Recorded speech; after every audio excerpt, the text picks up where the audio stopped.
Right, so hello and welcome back to Books and Things, and welcome to another video. And today I'm here with Marissa from Blatantly Bookish, and we are going Hi. to be talking about the Lucy Worsley documentary Behind Closed Doors, which was our group watch for this year.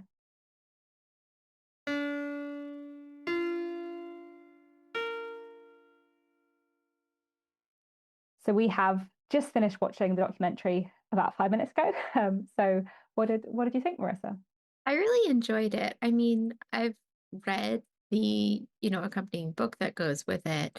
Um, but I really feel like there's something to be gained from the visuals, at least for me, not having been to England and seeing all of those different sites and things. I thought it was really special to actually visualize some of it. Yeah, definitely. I also have read the book Jane Austen at Home by Lucy Worsley, which is great and I highly recommend. But it was really nice to watch the documentary and see everywhere. I have been to Bath. I used to live in Bath, and I have been to Chawton Cottage, and I have been to the house in Winchester where Jane Austen died. But there also were lots of other houses that I hadn't been to and I hadn't seen. And I really liked how the documentary also brought to life the places that you can't see, that don't exist anymore.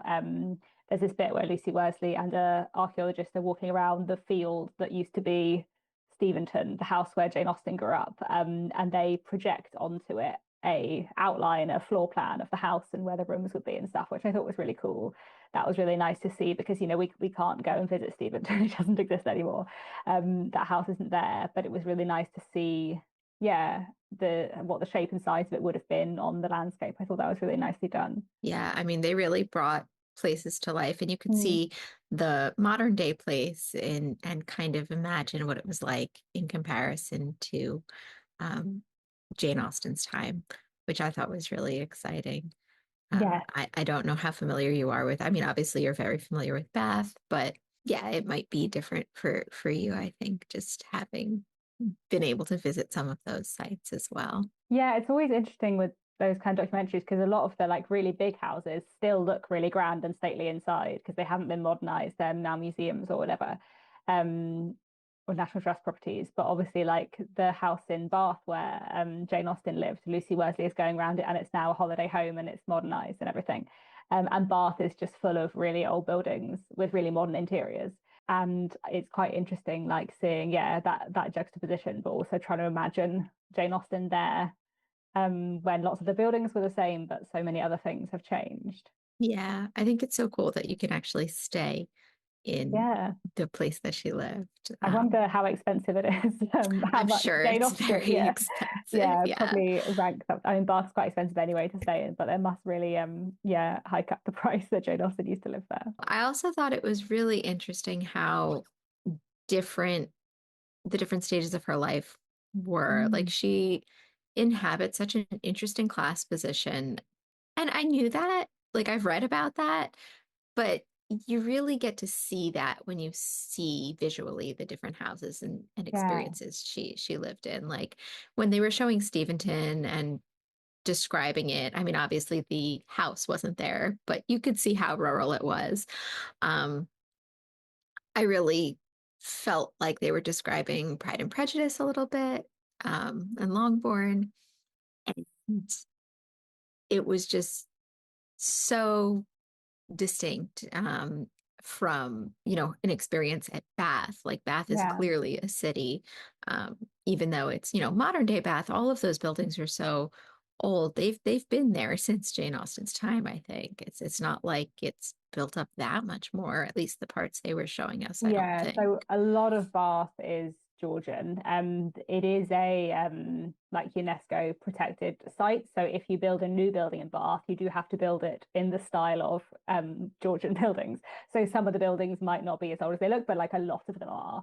Even like when I lived in Bath in like a quite cheap, damp student house, it was a Georgian house, and like that would have been there when Jane Austen lived there, though it was a bit out of Bath. Because there are just so many old buildings there. And they were like saying all the different streets they looked at and what they thought of them. It must be so cool to like be familiar with those streets now and know like what shops are there now and like Yeah, yeah. if their reputation has changed. What was the one that like they were trying to avoid living in that started with a T? Trim Street. Um, Trim Street. Like, Trim what is Trim Street, Street like? it's a lovely little street with, I think, some cafes on. I guess it's quite like the buildings are quite small on Trim Street. And it's very central, but it would be quite little and cramped, I guess. But yeah, it was interesting when they were talking about like the places that were too hilly or that would have been hard for Mr. Austen, because Bath is a really, really hilly city with a lot of very big hills. I used to work at the Jane Austen Centre on Gay Street, which is not in the house in Gay Street where Jane Austen lived. It's like across the road, I think. But I used to work in that house, which is obviously an old Georgian house, which was, yeah, really interesting. I think it's really interesting as well when you see like the difference between, yeah, you have the rural and sort of city, but you also have the sort of one kind of rural house, and then you have Godmersham Park where Edward Austen Knight lived, which is just huge. Like I hadn't quite Yeah. realised how massive it was. I don't think I had clocked when Lucy Worsley said that he had £15,000 a year. Like that is richer than anyone in Austen. That's richer than Mr. Darcy. That's richer than Mr. Rushworth. That's like such extreme levels of wealth. Yeah, that stood out to me too, that her brother was richer than Mr. Darcy.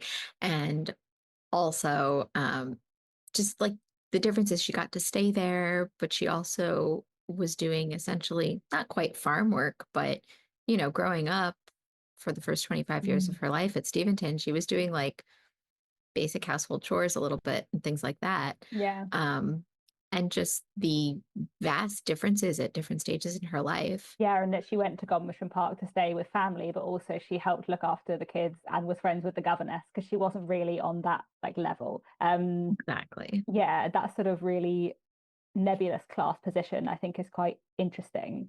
Partly because that's also something you see a lot of in Austen's books, with characters like Fanny Price and even, someone like Elizabeth Bennet, who is from the gentry, but just nowhere near as wealthy as someone like Mr. Darcy, and how all of the sort of class complications always come through in her books, I think is really interesting, and obviously just something she was very familiar with from her day-to-day life. Yeah. And part of me wonders how common that type of situation was, or how much she drew from her own life and put it into her works. And I think the answer could be both a little bit. Yeah, I think probably especially for women, your social mobility, like there almost would be almost naturally a lot of social mobility depending on who you marry if you get married. You're almost automatically moving into the class of who you marry, or if you don't marry, you're always going to have less income, basically, for the women of that class. And that, yeah, would have had a big impact on their lives. And people must have moved around quite a lot. But you can obviously see that in her books and Sense and Sensibility as well. Obviously, we have the sort of going from the gentry to being in a cottage, and how that affects the Dashwood family. And I guess that must have happened to lots of women because you didn't have control over your own money and property really in the same way that men did at this point in time. I guess also coming back to that like city countryside thing, it's interesting. Obviously now like the journey between country and city is just not very far. But in Jane Austen's time, it would have been a much bigger journey. Like Bath must have felt a lot further away from Hampshire than it would now.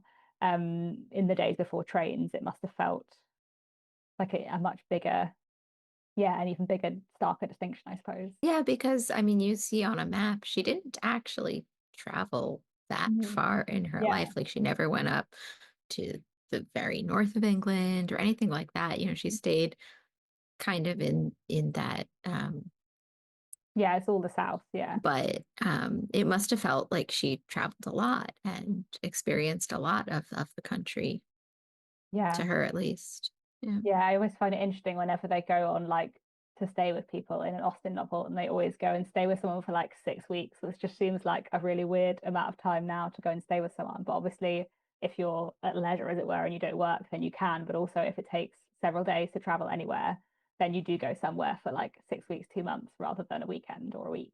And I think staying with people that long was completely normalized, Yeah. and the houses were usually so much bigger that you stayed at. Mm. Um, or you're staying with like very intimate friends and family. Yeah. I think it's quite a good documentary as like an introduction to Jane Austen's life. And I think looking at Jane Austen's life through like the places she lived does feel quite a natural way to look at it. I guess partly gives you like a natural chronological progression, and also shows you, yeah, her changes in fortune and status. And also, I think the documentary does also get in, some stuff about her novels and her writing career and sort of how that shifted over time. and ultimately sort of came to fruition at Chawton. I really like the book Jane Austen at Home as well, for how it does that, and how it sort of ties Jane Austen's life to her homes, and sort of tells the life story through that. Yeah, it's nice to have a biography with a focus, but also that you can follow along with. So I do think The Houses is a very natural way to do things chronologically, but also to be thorough and get to talk about different lifestyle changes and people that she met. Yeah, and home is quite a big theme in her novels as well. I always think this year the group read is Mansfield Park, and Mansfield Park I think is a book that's like a lot about home and Fanny like not feeling like she belongs, or not feeling like she has a home, and her sort of really wanting a home and a place to belong. And we see that in lots of other Austen novels too. I feel like the sort of happy romantic endings in Jane Austen are always about finding a partner to spend your life with, but they're also often about finding a home and a place, and the place you want to spend your life, which I always think is quite like an interesting element of Jane Austen. So it seems quite nice to like focus on that Yeah, I guess. because in some ways, finding a romantic partner and finding a marriage proposal is really about finding a place of your own and finding a home and finding that stability. Yeah. And I think this documentary and the accompanying book are really, they show that struggle that Jane Austen had to find a place of her own. And in some ways, she really didn't, but she found people of her own, I feel. Yeah. Yeah. Yeah. And I think it seems like she was happy at Chawton. I suppose it's difficult, isn't it? I suppose because she died so young and she only lived to 41. When we have so few books from her, but also actually she only got to live at Chawton, her like main home, for sort of like, I guess it's like 6 years, maybe slightly longer. But if she had Yeah. lived till 70, maybe she'd have lived there till 70, and then it wouldn't have felt like she'd moved around a ton, because she'd have had such a long period of time there. Her sister and mother Yeah. continued to live at Chawton, I believe. And so they did find a family home there, but Jane Austen sort of only got so much time there before she fell ill. Like the Brontes as well, I just wish we had more work, more time. Of course. Yeah. Yeah, they all died so young. Yeah. Yeah, last year for the 250th birthday of Jane Austen, they opened the house in Winchester where she died for the first time. Oh, And I went round, and it was really like, I was quite moved. The archaeologists had dug back through the wallpaper and like the plaster of the wall to find the colour, like in the remains of the wall, that the wall would have been when Jane Austen was there, to show the colours that the room would have been, which they've managed to sort of track down through archaeological means, which I thought was really cool. it's really cool. Yeah, so that was very impressive.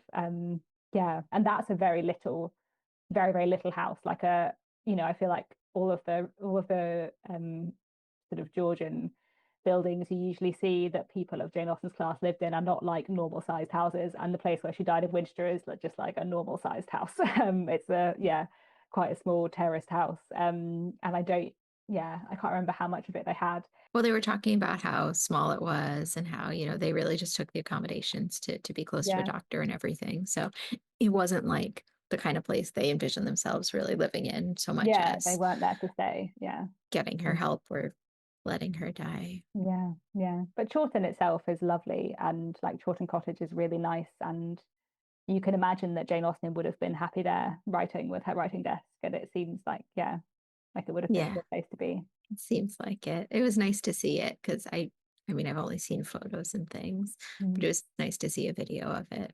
Yeah. Mm. I'd love to go see all these places one day. Yeah, Maybe not one day. Steventon because there's nothing there Yeah, it's just a field really. there. Yeah. I think Yeah. I think Roz and Tilly from BookTube went to Steventon, just to the field, the other year, Okay. and just like stood Yeah. there, which is cool. But yeah, there's less to see there.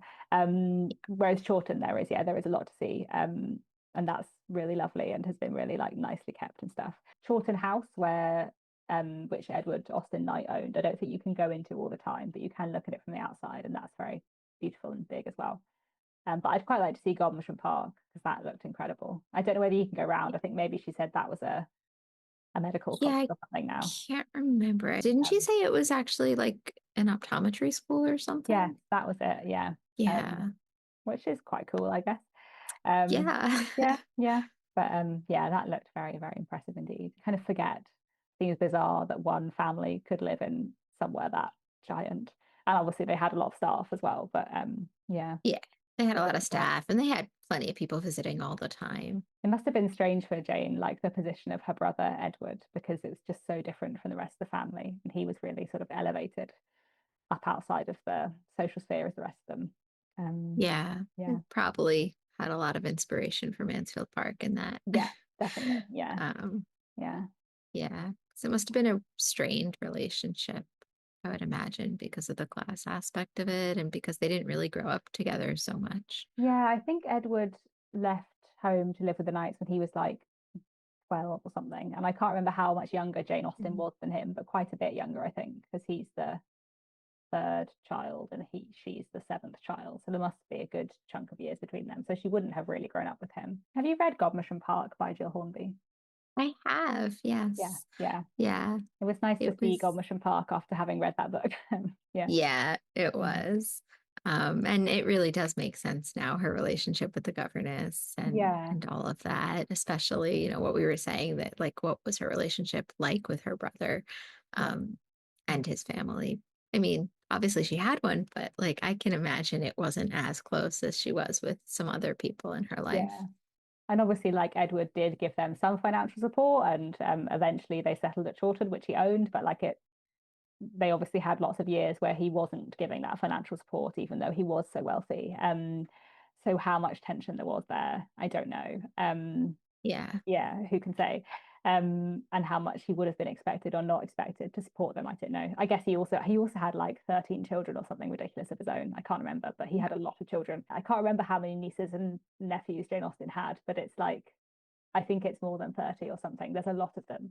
Yeah. So it must have, yeah, to be part of that bigger family in itself would be quite complicated, I suppose. And she took care of a lot of them and stuff when she visited Yeah, there's definitely as seemed to be well. a few nieces who she had an especially good relationship with. Yeah, it's just interesting because if she's expected to do that, then in some ways she almost is a governess. Not quite. I mean, it's Yeah, not official and it's not, um, a financial transaction. Like she's not employed, but she is expected to really pitch in, it seems. yeah, definitely. I think so. Yeah, so I guess then being at Chawton with just their little family of four and like her having more time to write, it does seem like that was the time in her life when she had the time to really dedicate to her books and sort of make that happen. Yeah, it was nice to hear about like her work in London and like visiting the publishers and making her own business decisions and stuff, even if she didn't necessarily always make the right ones. Because I think the Austen we imagine is often, it's the rural stuff. Like you were saying, it's the Meryton and Highbury and the sort of small country towns, but actually, she did go to London and Bath and she did spend time in the cities and she did know that more like urban world as well. Yeah, it is interesting. And it's amazing that she was able to make her own business decisions because, that wasn't necessarily a given in the time. Yeah. Like you said, even though she made, some poor choices, um, they were hers to make. And that's, I think, particularly special in the Yeah. time period. Yeah, and she did earn money from her own writing, which is really cool. And she did achieve what she wanted to do, even if it took her a while. And what great books and what an amazing legacy. And we're all still talking about her 250 years Yeah. later. And that's very fun. Every time I read a Jane Austen retelling, and there are so many of them, like that shows how far Jane Austen has like spread and how many people are so engaged with Jane Austen and reinterpreting and thinking about Jane Austen and like returning to her work over and over again. And that's always lovely. The documentary also touched a bit on her love life, which I suppose is something that people always sort of come back to as, was Jane Austen in love or not, etc. Which I always feel like it sort of feels slightly beside the point. Like I think her books are so amazing and her writing career is sort of what I'm interested in and how her life might have inspired that. Um, I always think the stuff with Tom Lefroy, I think there's two different ways of looking at it. There is, here's a great love that didn't happen because of sort of social pressure and class differences, but also the way Jane Austen writes her letters is always very witty and over the top and satirical. And some of the times when she's writing about Tom Lefroy, she's sort of mocking what she's saying and how serious she really felt about him, or was just like pretending to her sister for fun. Is sort of hard to tell, I guess. Yeah. I think with the way she writes and just her wit and sense of humor, it is genuinely hard to tell how she felt about relationships in general and Yeah. specifically Tom Lefroy, um, because of that. I don't think anyone can really tell, or you can make an argument every which way, Mm. um, based on the information we have. But I agree with you that it's a little besides the point because, we have these wonderful works, and that's really what she's celebrated for. I do every so often wonder, at different points in her life, if she felt social pressure to marry, Mm. if, whatever happened with Mr. Bigwither. But, it's all conjecture and it's all Yeah. truly besides the point and just a thought experiment. Yeah, it's interesting all the stuff with Mr. Bigwither because she obviously accepted him and then, rejected him 24 hours later. And is that because she just decided she didn't love him and accepted him first for social pressure? Is that because she decided she didn't want to get married because she wanted to have time to write and knew she might not do so? One of her nieces also wanted to write and sort of started writing and then got married and sort of wrote very little after that point. And you can imagine that might have happened to Jane Austen. We don't know whether Jane Austen didn't have the opportunity to marry someone she loved or just didn't want to get married because didn't want that to change her life choices. I do also wonder, obviously, Cassandra, her sister was engaged and Cassandra's fiance passed away, and therefore Cassandra sort of never married. But whether if Cassandra had married and Jane Austen hadn't had that sort of like lifelong companion in her sister, whether that would also have changed, whether that would have added to the pressure to marry almost. I don't know. Yeah. Or whether, Cassandra's situation actually, pulled Jane Austen away from marriage, that she wanted to be there for her Yeah, sister. yeah, yeah, Who knows? yeah, Yeah. It's always interesting to think about. And I always think of Jane as such a, a strong person, like character wise. And yeah, I always think of her as just witty and fun and ever the optimist about situations. But yeah, I do wonder if she struggled personally, thinking about the trajectory of her life and the fact that she wasn't married, if it ever got to her. Yeah, not something that's particularly helpful to dwell on, but yeah. And I guess we'll interesting. never know. I think the impression we get is that she didn't like living in Bath and that the Bath years were not like great. Um, but there's many things going on in there beyond sort of social pressure on your life direction. There's everything with her sort of family health and family like financial circumstances. But it seems like when she was living at Chawton publishing her books, she was much happier. Like when you read those letters, about editing her books and she talks about her novels as her children basically, and that's like that feels happy, I think. Yeah. Yeah, I'm sad she didn't get to see quite how successful she was going to be, but I guess her success has been like so long and slow and like yeah, even if she'd have lived to a really old age, she wouldn't have really known quite how far it would go. Yeah, Oh, she definitely wouldn't have, even if yeah, she lived to be, 70, 80 yeah, yeah, or more. I don't think she would have understood the scope of her popularity and yeah, her yeah. impact on the literary world. Lovely. I think that's all we had to say. So if you've also watched the documentary, do let us know your thoughts down below. I'll also leave some links to the documentary in the description.